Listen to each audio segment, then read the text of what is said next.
ఎక్కడో దూరానున్నా చుక్కలే విన్నా గాని కదిలించలేదా కాస్త కూడా నీ మనసుని పరదాలు దాటి ఒక్కసారి పలకరించవేమి అందరినీ ఇలా వెంటపడి అడగాల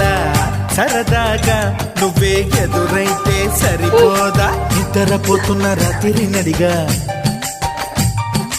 గుటికి చేరిన గువ్వల నడిగా